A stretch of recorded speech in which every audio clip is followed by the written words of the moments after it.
হে নবী, মুমিন পুরুষদের বলে দাও তারা যেন নিজেদের দৃষ্টি সংযত করে রাখে এবং নিজেদের লজ্জা স্থানসমূহের হেফাজত করে।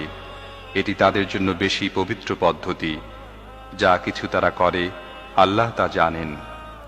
আর হে নবী, মুমিন মহিলাদের বলে দাও তারা যেন তাদের দৃষ্টি সংযত করে রাখে এবং তাদের লজ্জাস্থানগুলোর হেফাজত করে আর তাদের সাজসজ্জা না দেখায় যা নিজে নিজে প্রকাশ হয়ে যায় তা ছাড়া। আর তারা যেন তাদের ওড়নার আঁচল দিয়ে তাদের বুক ঢেকে রাখে। তারা যেন তাদের সাজসজ্জা প্রকাশ না করে, তবে নিম্মুক্তদের সামনে ছাড়া।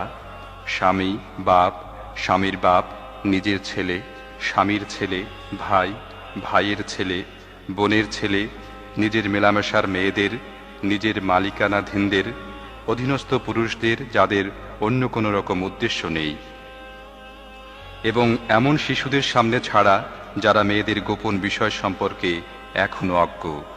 তারা যেন নিজেদের যে সৌন্দর্য তারা লুকিয়ে রেখেছে তা লোকদের সামনে প্রকাশ করে দেবার উদ্দেশ্যে সজোরে পদক্ষেপ না করে। হে মুমিনগণ, তোমরা সবাই মিলে আল্লাহর কাছে তওবা করো, আশা করা যায় তোমরা সফল কাম হবে। তোমাদের মধ্যে যারা একা ও নিঃসঙ্গ এবং তোমাদের গোলাম ও বাঁদীদের মধ্যে যারা সৎ ও বিয়ের যোগ্য তাদের বিয়ে দিয়ে দাও। যদি তারা গরিব হয়ে থাকে তাহলে আল্লাহ আপন মেহেরবানিতে তাদেরকে ধনী করে দেবেন। আল্লাহ বড়ই প্রাচুর্যময় ও সর্বজ্ঞ। আর যারা বিয়ে করার সুযোগ পায় না তাদের পবিত্রতা ও সাধুতা অবলম্বন করা উচিত যতক্ষণ না আল্লাহ নিজ অনুগ্রহে তাদেরকে অভাবমুক্ত করে দেন। আর তোমাদের মালিকানাধীনদের মধ্য থেকে যারা মুক্তির জন্য লিখিত চুক্তির আবেদন করে তাদের সাথে চুক্তিবদ্ধ হও, যদি তাদের মধ্যে কল্যাণের সন্ধান পাও। আর আল্লাহ তোমাদের যে সম্পদ দিয়েছেন তা থেকে তাদেরকে দাও। আর তোমাদের বাদীরা যখন নিজেরাই সতী সাধ্যী থাকতে চায় তখন দুনিয়াবী স্বার্থ লাভের উদ্দেশ্যে তাদেরকে দেহ বিক্রয়ে বাধ্য করো না। আর যে তাদেরকে বাধ্য করে তবে এ জোর জবরদস্তির পর আল্লাহ তাদের জন্য ক্ষমাশীল ও করুণাময়। হে ঈমানদারগণ, নিজেদের গৃহ ছাড়া অন্যের গৃহে প্রবেশ করো না যতক্ষণ না গৃহবাসীদের সম্মতি লাভ করো এবং তাদেরকে সালাম করো। এটিই তোমাদের জন্য ভালো পদ্ধতি। আশা করা যায় তোমরা এদিকে নজর রাখবে। তারপর যদি সেখানে কাউকে না পাও তাহলে তাতে প্রবেশ করো না যতক্ষণ না তোমাদের অনুমতি দেয়া হয়। আর যদি তোমাদের বলা হয় ফিরে যাও তাহলে ফিরে যাবে। এটিই তোমাদের জন্য বেশি শালীন ও পরিচ্ছন্ন পদ্ধতি, এবং যা কিছু তোমরা করো আল্লাহ তা খুব ভালোভাবেই জানেন।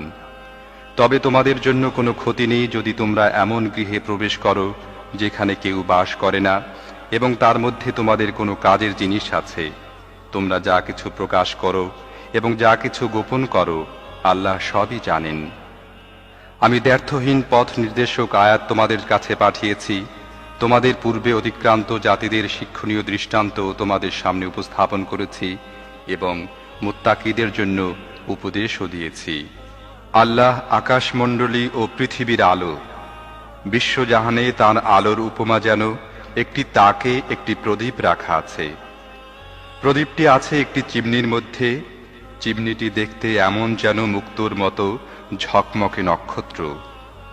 আর এই প্রদীপটি জয়তুনের এমন একটি মুবারক গাছের তেল দিয়ে উজ্জ্বল করা হয় যা পূর্বেরও নয় পশ্চিমেরও নয়, যার তেল আপনা আপনি জ্বলে ওঠে, চাই আগুন তাকে স্পর্শ করুক বা না করুক। এভাবে আলোর উপরে আলো বৃদ্ধির সমস্ত উপকরণ একত্র হয়ে গেছে। আল্লাহ যাকে চান নিজের আলোর দিকে পথ নির্দেশ করেন। তিনি উপমার সাহায্যে লোকদের কথা বুঝান। তিনি প্রত্যেকটি জিনিস খুব ভালো করেই জানেন। তাঁর আলোর পথ অবলম্বনকারী ওইসব ঘরে পাওয়া যায় যেগুলোকে উন্নত করার ও যেগুলোর মধ্যে নিজের নাম স্মরণ করার হুকুম আল্লাহ দিয়েছেন। সেগুলোতে এমন সব লোক সকাল সাঁঝে তাঁর পবিত্রতা ও মহিমা ঘোষণা করে যারা ব্যবসায় ও বেচাকেনার ব্যস্ততার মধ্যেও আল্লাহর স্মরণ এবং নামাজ কায়েম ও জাকাত আদায় করা থেকে গাফিল হয়ে যায় না। তারা সেদিনকে ভয় করতে থাকে যেদিন হৃদয় বিপর্যস্ত ও দৃষ্টি পাথর হয়ে যাবার উপক্রম হবে। আর তারা এসব কিছু এজন্য করে যাতে আল্লাহ তাদেরকে তাদের সর্বোত্তম কর্মের প্রতিদান দেন এবং তদুপরি নিজ অনুগ্রহ দান করেন।